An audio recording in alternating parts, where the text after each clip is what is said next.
The princess did not want the human dead. Death was too clean. She wanted him broken in, trained, displayed, turned into proof that Earth could be bent. So when Sergeant Elias Venn was dragged into the throne hangar of Kairos Prime, blood on his temple, hands locked in grav chains, Princess Avara smiled, like victory had already happened. "Human," she said, "today you stop being a soldier. Today you become useful." Elias looked at the nobles. Black banners, and answered, "Princess, humans are useful before breakfast. The question is, who gets hurt by it?" Nobody in the hangar laughed. They took him below the fortress to the obedience decks, where war beasts were conditioned with pain and reward. Avara watched as handlers fixed a neural collar to his neck and explained the rules. Kneel when commanded, speak when permitted, eat when rewarded, sleep when forgotten. Elias did not rage, did not plead. He watched door timings, guard rotations, ducts, coolant pipes, shield tremors. Every time the collar burned him, he flinched once, then counted. Because humans do not always resist loudly, sometimes they resist by remembering. For 3 days, they tried to make him small. They showed him Earth's ships dying, brought cadets to practice commands, withheld water until he bowed. And each time, Elias obeyed just enough to look weaker.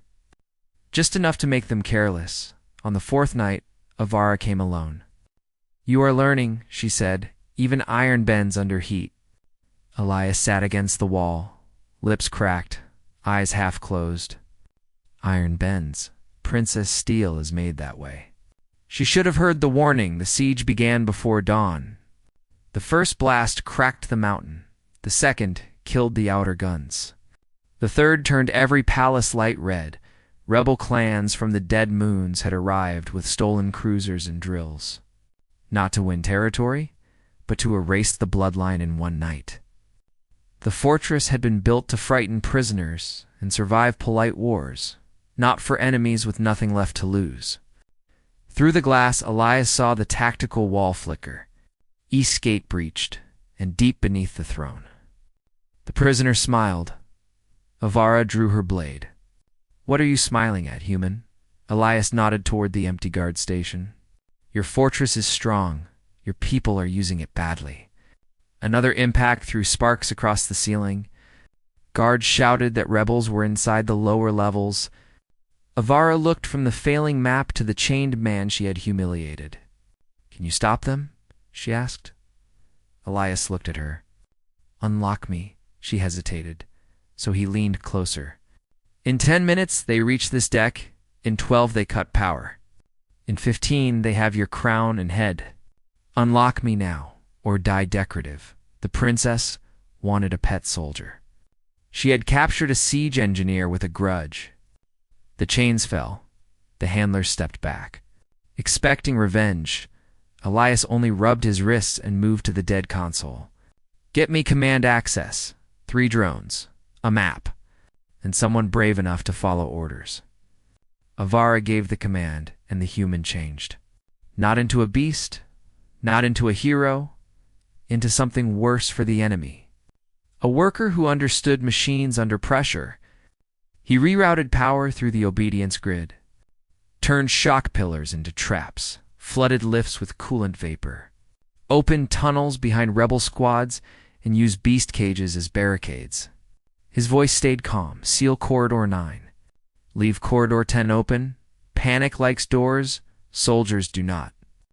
For the first time in her life, Princess Avara obeyed a human.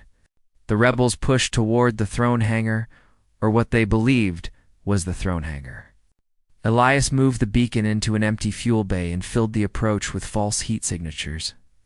When the rebel boarding spine punched through the wall, he overloaded shield relays and turned the bay into contained white energy. Engines died, armor fused, and 3 enemy ships drifted beyond the windows.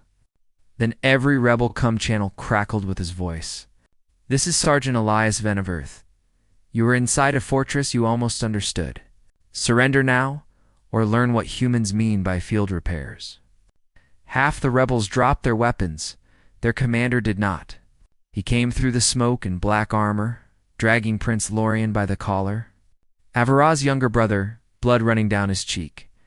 The commander laughed that even a human would not risk royal blood. Elias looked at the prince. The cracked gravity rail, the plasma pack. "You are making an old mistake," the commander snarled. "Thinking I can bargain with royalty?" Elias shook his head. "Thinking humans need permission to save a kid?" Then he slapped the emergency field control, reversed the rail polarity. And the commander flew upward into the ceiling. Lorien dropped. Avara caught him. And Elias fired 3 shots into the hangar locks. That was the moment the siege broke. Not with a royal charge, not with a speech. It broke because one exhausted human saw a fortress as a toolbox. Fear is a delay, and impossible odds as bad instructions. By sunrise, the rebel cruisers were disabled. The palace burned and soldiers stood silent as Elias walked through the command hall. Bruised, hungry, marked by the collar, the generals demanded execution. The nobles demanded silence. But the soldiers lowered their weapons because they had seen what happened when the humans stopped pretending to be harmless. Princess Avara removed the collar herself. "I tried to make you kneel," she said. Elias touched the bruise at his neck. "Yes, you did." She waited for hatred. But he gave her something colder. "You wanted a broken human because you were afraid of an unbroken one. That is the thing about Earth, Princess. We are not dangerous because we cannot be hurt. We are dangerous because hurt is where we start building." Avara looked at the ruined palace, the saved prince, the defeated fleet, and understood why humans survived wars they should have lost. She offered gold, rank, pardon. Elias accepted only a ship and one message. "Tell Earth I am alive. Tell them your empire owes us a conversation." And when he left through the broken gates, Princess Avara watched him disappear beneath the burning sunrise, and learned the lesson her empire would never forget.